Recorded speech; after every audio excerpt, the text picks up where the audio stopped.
गाव जावो बनी सा बढ़िया गीत बनावो। अशोक जी सादरी गीत जोर बनावे। अरे अशोक जी सु बात करूं बढ़िया गीत बनावो, बढ़िया गीत बनावो। अरे के फिल्म स्टूडियो जोर सैंडल प्यारो कीजे। अरे के फिल्म स्टूडियो में गाना जबरा बनावे। हैप्पी बर्थडे एनिवर्सरी रा गाना जोर बनावे। ये ब्याह सजी ढूंढ मेरा भजन बढ़िया गीत बनावे, भजन बढ़िया गीत बनावे। अरे बढ़िया गीत बनावे साथे वीडियो जोर बनावे।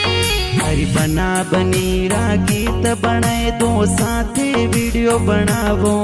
अरे राजस्थान मारवाड़ माए धूम जोर मसावे। अरे एक फिल्म स्टूडियो माडवड़ा में धूम मसावे, माडवड़ा में धूम मसावे।